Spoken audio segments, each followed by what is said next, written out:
Hello ভাই brother, তোমরা অনেকেই জানো আমি এসেছি কক্সবাজার ঘোরার জন্য। তো কক্সবাজার আসার পর কি কি করলাম আজকে এই নিয়ে ভিডিও। তো ঘোরাঘুরি করি, কি করি না করি, দুষ্টামি করি, সব কিছু আজকে দেখাবো। তাহলে চলো বেশি দেরি না করি, আমরা ভিডিও শুরু করি। এই জিনিসটা হলো সমুদ্রের পানিতে ভেসে আসা অনেক ময়লা আবর্জনার একটা মূর্তি।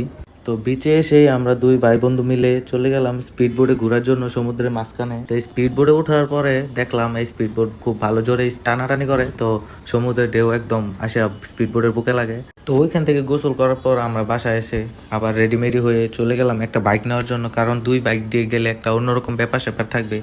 তো আমরা চলে গেলাম মিনি বান্দরবনে ঘোরার জন্য কক্সবাজারের। তো যারা যারা চিনেন তারা অবশ্যই এই জায়গাটায় যাইবেন ঘোরার জন্য, কারণ এই জায়গাটা অনেক সুন্দর, পুরো সাজেকের ফিল নেওয়া যায় এই জায়গাটায় আসলে। মনেই হবে না আপনি কক্সবাজার আসছেন ঘোরার জন্য। এই জায়গায় যদি আসেন কক্সবাজারে এসে যে কোনো অটোওয়ালাকে বললেই হবে যে আমি মিনি বান্দরবনে যাব। তো আমরা দুই বন্ধু ভাবলাম একটা পাহাড়ে না উঠলে কি আর এই ভিউ দেখা যাবে, তো চল একটা পাহাড়ে উঠে দেখি আশেপাশে কেমন ভিউ দেখা যায়। তো আমরা দুই ভাই বন্ধু মিলে উপরে উঠতেছি, অনেক কষ্ট হচ্ছে আসলে, পাহাড়গুলো মোটামুটি ভালো বড় ছিল পাহাড়গুলো। তো আমরা খুবই কষ্ট করে উপরে উঠলাম। তো উঠতে উঠতে দুষ্টামি করতেছি দুইজন মিলে, বকবক করতে করতে উপরে উঠে গেলাম। উপরে উঠে ভাই কি বলবো, ভিউ দেখে আমরা পুরো অবাক হয়ে গেছি।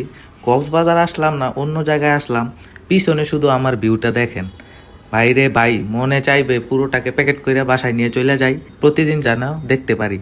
প্রথম ভাই নিজের চোখে বিশ্বাসই করতে পারতেছি না, এত সুন্দর ভিউ জীবনের প্রথম দেখলাম। আমি সচরাচর এত দূরে কোনো সময় ঘুরতে আসতে পারিনি, আমার সুযোগ হয়নি। এত সুন্দর ভিউ দেখে তো আমি আর আমার বন্ধু মিলে বিশ্বাস করতে পারতেছি না, আসলে জায়গাটা খুবই সুন্দর ছিল। অবশ্যই এইখানে আসবেন আপনারা। বন্ধু আর আমি আপনাদেরকে কিছু ভিউ দেখাই। দেখেন ডান সাইডে বাম সাইডে যেদিকেই তাকাবো শুধু সুন্দর দৃশ্য, এক দৃষ্টিতে তাকিয়ে থাকা যাবে ঘন্টার পর ঘন্টা, এত সুন্দর ভিউ। আমি মনে মনে ভাবতেছি এখানে যারা থাকে তারা কি প্রতিদিন দেখতে দেখতে অভ্যস্ত, নাকি প্রতিদিন তারাও এইভাবে তাকিয়ে থাকে আমার মতো। তো মিনি বান্দরবনটা আমার পার্সোনালি খুবই ভালো লাগছে, তাই আমি বন্ধুকে বললাম তুই একটু ভিডিও করে দে, আমি এখানে একটু হাঁটাগুটি করি, একটু ঘোরাঘুরি করি। এখান থেকে তাকালেই দেখা যাবে শুধু দুই চোখ যেদিকে যায় শুধু ভিউ আর ভিউ, শুধু সৌন্দর্য। আল্লাহর সৃষ্টি কতটুকু সুন্দর তা এতটুকু দেখলেই বোঝা যায়। আমরা আরো কত কিছু দেখতে পারি না, সময়ের অভাবে আমরা বাসা থেকে বের হই না, জোর করে হলো বের হয়ে যেতে হবে এখন থেকে। বহুত ঘোরাঘুরি করতে করতে আর সহ্য হচ্ছে না, তাই এখন নামিয়ে দিলাম আমার বাইকটাকে, আমার লাল ডায়মন্ডটাকে সমুদ্রের মাঝখানে। তো যেতে না যেতে একই কাণ্ড, আমার বাইক হাল ছেড়ে দিয়েছে, বন্ধুকে নামিয়ে দিয়েছি, বলছিলাম ধাক্কা দিতে, তো ও একটু ধাক্কা দিয়ে ভিডিও করতে লেগে গেল। তো আমি কষ্ট করে ওই একটু ভেজা জায়গা নিয়ে গেলাম, ওখানে একটু বালুটা শক্ত ছিল।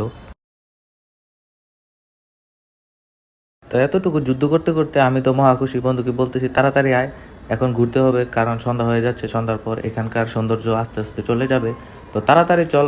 তো তাড়াতাড়ি আসলে কি হবে, আমি এখন একা একাই বাইক চালাতে লাগলাম, বললাম তুই একটু ভিডিও করে দে। তো এখানে একটু এমনিতেই ভাবসাব নিলাম, একটু ঘোরাঘুরি করলাম। আসলে প্লেসটা খুবই সুন্দর, সাগর পার।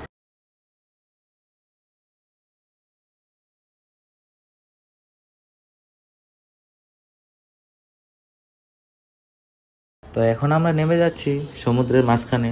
তো এই সমুদ্র পাড়ি দেওয়ার উদ্দেশ্য হলো ওই ব্রিজটার কাছে। ওইখানে আমি অনেক দেখেছি মানুষ ভিডিও করতো, ছবি তুলতো, পোস্ট করতো। তো আজকে নিজে গিয়ে দেখি ওইখানকার কি হাল। তো এইখানে মানুষ তার প্রিয় মানুষকে নিয়ে আসে সময় কাটানোর জন্য। তো আমার প্রিয় জিনিসটা হলো এই বাইক, তো আমি তাকে নিয়ে এসেছি এখানে সময় কাটানোর জন্য। তো আসলেই আজকের বিকেলটা আমার সারা জীবন মনে থাকবে। তো দেখেন খালি ভিউগুলো দেখতে দেখতে পুরো পাগল হয়ে যাওয়ার মতো। তো এখন হয়েছে বিদায় নেওয়ার পালা, তো দেখেন প্রকৃতিও আমাদের সাথে বিদায় নিয়ে চলে যাচ্ছে।